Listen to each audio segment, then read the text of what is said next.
I kind of love that. And so then later on I said, hey, well, you don't like groups because you're hard to work with. And he was like, that's not what I said. I'm not hard to work with. I just always think I'm right. And I was like, I love it. I love that line in the sand. Yeah. Made me so happy. Well, Um, so I've been thinking about that. So I like I have some ideas about things that I want to plan out, but I'm trying to leave them kind of open-ended in my head, so that way, I'm not too tied to them. yeah, yeah. That's an interesting conversation to have too about just expectations for what does a planning session look like, right? Is Yeah. it just naming the tasks, or is it actually, you know, talking about strategy and even going back further to go, is this what I want to be doing? Like, am I heading in the right direction? Yeah. And that's, I'm of the firm opinion that you have to tie it to something, or else, you'll lose your momentum, you'll lose your drive, and so got to do that whole Simon Sinek start with why thing, right? Especially when you're looking at like, hey, is this something that I really want to be doing? Because in the beginning of this, you're like, there's going to be things that pop up into your view that seem like maybe I could go do this. Some of that stuff is not going to benefit you. I mean, I think everybody makes those mistakes at some level or another. Um, so having a BIL or an accountability partner who can, kind of hold you accountable to be like, hey, this is not working towards your goals. Why are you doing this? Well, because it's easy revenue. Okay, well, is easy revenue really what you're after? Because we talked about this. Right. So Yeah, and then even if it's not easy revenue, it's like, yeah, but this is like, I'm really good at this sort of thing. It's my strength. Yeah, but is that what you want your life to look like in 2 years from now?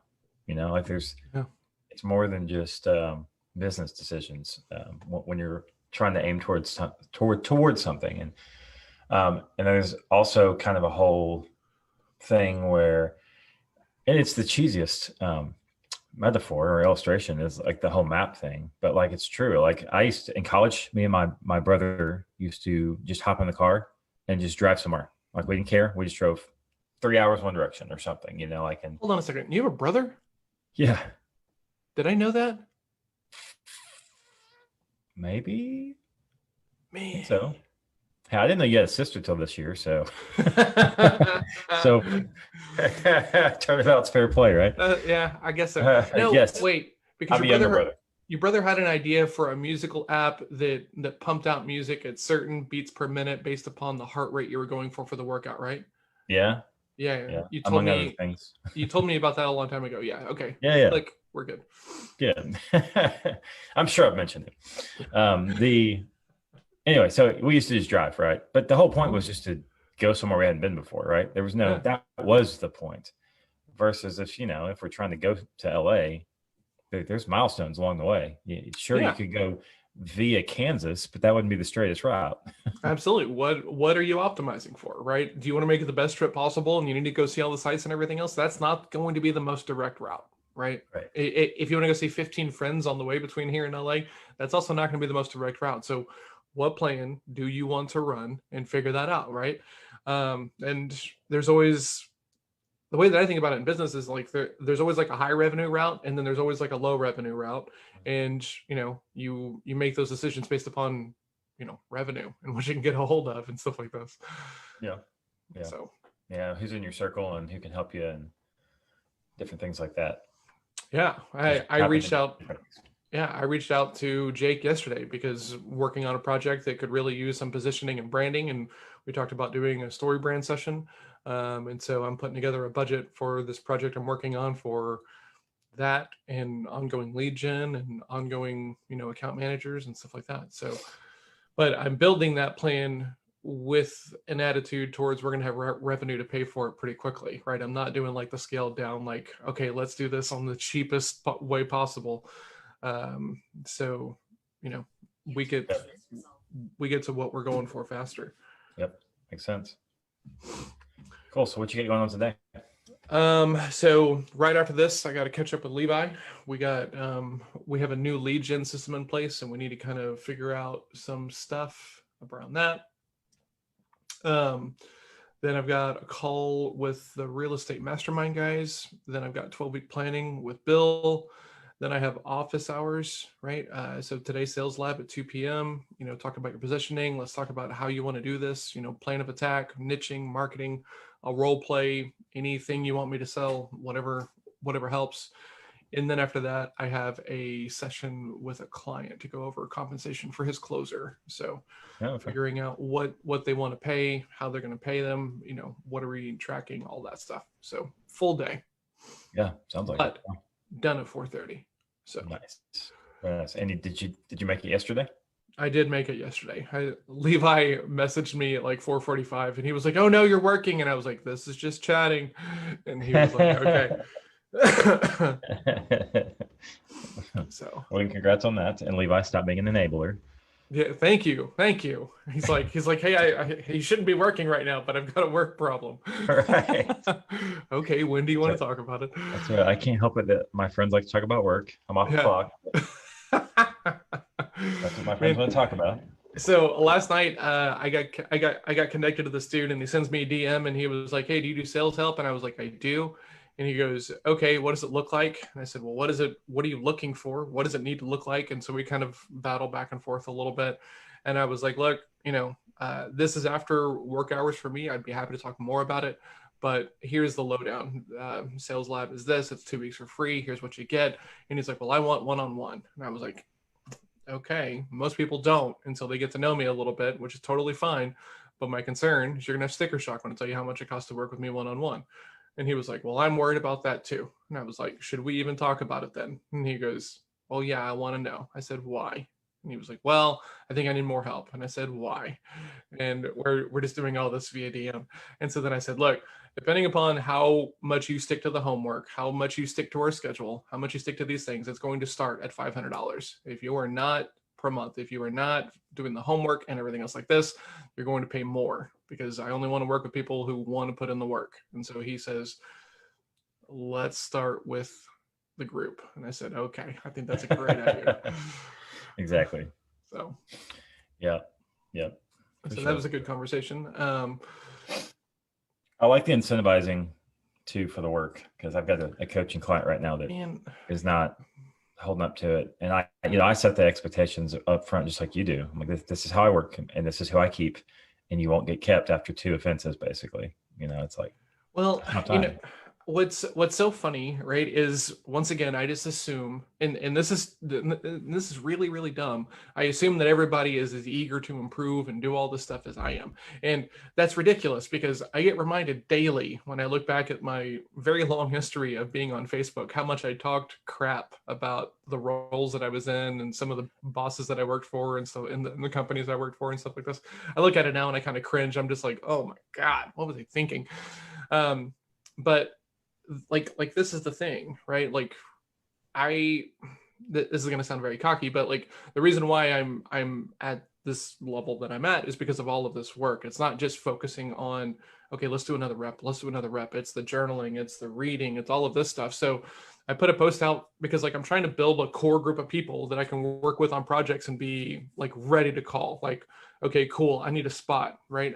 Because some of these teams are going to be moving pretty quickly, and I need people who I can trust. So I'm trying to build, in Kung Fu it's called a Jiaogar, which means like teaching family. And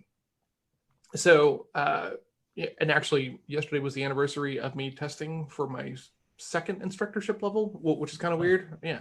So I'm trying to build a Jiaogar. So these people will be like the first line of defense, the first people that I'm teaching and showing everything to, and the first people I call whenever it's like, okay, cool, we need to go build a sales team. Okay, cool, I'm putting you in charge of this thing. Let's build a team under you in the right way, but people that I can trust. I'm trying to build this kind of group around me.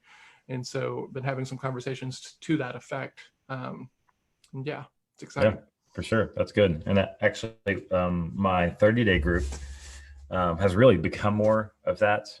Obviously, I'm still trying to push people in it and through it. And the people that I have around me that I trust are great people to have in that group, because they're going to be advocates for me and things like that.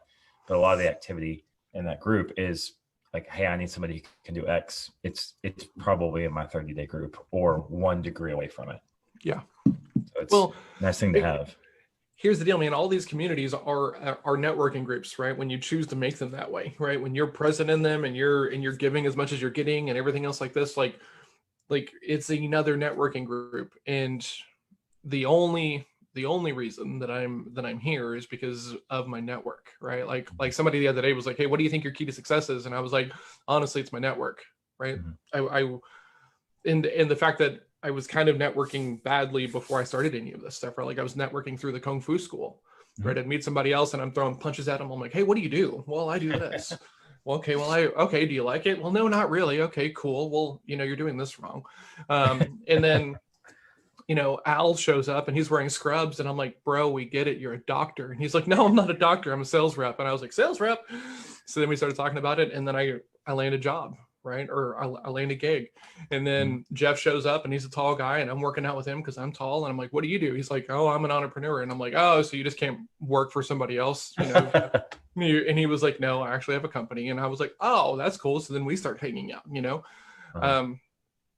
wouldn't be this version of me without those two people in that very specific situation. So you can network anywhere you are, right? And this is really important because when you're just trying to like attack it straight on, right? Let's say you're a real estate agent, right? And all your marketing is just about like you're an agent and here are the listings and everything else like this. Like you're so one note that it's hard to come talk to you about anything else. JP, this guy that we're working with on the real estate mastermind thing, he has a video just talking about highlights in like the nice part of town. He says that he's an agent, but this is not about listings or anything else like this. It's about like the food, the coming attractions, stuff like this. Sure. And he has people that call him from Portland and Washington State, and they're buying investment property from him sight unseen because he's not just talking about what he does. Yeah. And that's hugely important, right? And we all forget about it because we get so jacked up and ramped up about the thing that we're doing, but it's like all of that other stuff makes it approachable to the other person, right? Because I talk so much about poker and jujitsu and stuff like this. I have DMs going where guys are like, hey, how'd you make the transition from kung fu to like jujitsu? And we're not talking about business at all, but we're just talking about like these hobbies and these passions and stuff. And I guarantee when they have a sales question, I'm going to be the first guy they come to because I was approachable in another format.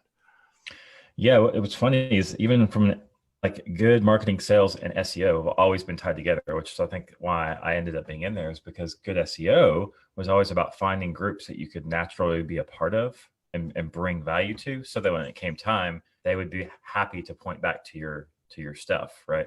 Yeah. And same thing. I love that, particularly the metaphor or the tie into kung fu and jiu-jitsu and stuff, because I don't have something that specific that I can go, I'm a part of this group over here. And so when they need something, they're going to call me. Like that's a perfect example, kung fu, jiu-jitsu, things like that. Because I'm involved in a lot of things, which can be a detriment to some things. Yeah. But yeah, like my Christian networking group. Absolutely. That's whenever they think of marketing. That's very much a thing, right? The whole right. Christian spiritual thing, so you say that you don't have a group. Big bucket, I guess is what. Well, yeah, but you're right. It totally is. Yeah, no, absolutely. Totally is. Christian marketer is kind of something I'm known as in certain circles. Yeah. Right. But yeah, you're right. I like niche stuff, Of course you do. So like, you know how I am. I do know how you are. But that is, we get so fired up, and I've been beating people. Oh, sell better, practice. But then when I start talking about jujitsu, and it's like, look, if you're not training every day in jujitsu, what happens? Well, I'm not as good. Okay. Why would conversations be any different? Well, I talk to people all the time in the same way. No. Okay. Well, because I don't think you're going after your 5-year-old for a next step. I hope what happens after you don't eat all your dinner? That's you're right. You're gonna come ask me for dessert, and then what do we got to talk about then? Because I got to tell you now. So can we, all these things that we do. Let's say hi to everybody. Levi, what's up? Levi, Gabriel, what's up? Gabriel, how are you? Michelle, what's up? Gabriel simulcasting this on LinkedIn Live. Gabe, what? How are you doing that? How are you doing? Thank you, Gabe. Yeah, I will say, awesome. I saw Gabe's show in the feed the other day, and man, he's got a cool thing going on behind him. It really catches the eye in the middle of the scroll. He's doing some very cool things. So good job, Gabe. Yeah, he's got a cool vibe. I've watched your show several times. It's normally at night though, at 8 or something. Yep. And I'm always doing something with the kids. Like I don't have my phone because I'm like just there, trying to be with my kids. But I do occasionally see it. So yeah, he's got a cool vibe going. Yeah. So last night, Alice got this latchkey crafty thing, like I don't really know what this is, but it's like this thing. And so she was going to do it at the table. And I was like, hey, would it be okay if I sat across from you and did my journaling and everything? And she was like, it'd be so nice. And I was like, okay. And she goes, she's the sweetest person. And she goes, it'll be nice, even though you won't be able to hear me because I wear these noise canceling headphones when I'm journaling. And I was like, hey, if you're okay with just being close proximity, you can do your thing, I'll do mine. And she was like, yeah, I would totally love that. So my journaling session last night, she was working on this crafty thing. I'm sitting right across from her. It was awesome. It was pretty fantastic. Yeah. Absolutely. I love that. Yeah. And even like, so I don't know if you've read Love Languages, but basically everyone kind of I've heard about this book. I have not read it. Ways, yeah. And quality time is one of those, one of the 5. And it's just being around people is a love language for some people. So it sounds like maybe she enjoys that. Yeah, she does this thing, she's like, okay, cuddles. And I'm like, cuddles. And she's like, no phone cuddles. And I'm like, no phone cuddles. And so then I got to put the phone to the side and then we'll cuddle for a bit. Yeah. Cool. You got anything before we get together today that you got to overcome, or no, man, you're already in the starting blocks. I can tell. Dude, we have so much to cover. It's going to be stupid. It's going to be a blinding 2 hours. Yes. We're probably going to need cookies, just so you know. So yeah, I'm excited for the planning session. I have a lot of stuff that I need some accountability on and some help focusing on. And that's kind of the big thing. But yeah, man, I'm kind of stacked up today, but it's going to be an excellent day because I'll be done at 4:30. Yep. And get some planning. I gotta get going so I can be ready to hang out at noon. All right, man. Well, let's go. All right, let's do this. We'll talk to everybody later. Thanks, guys. All right. Thanks, everybody.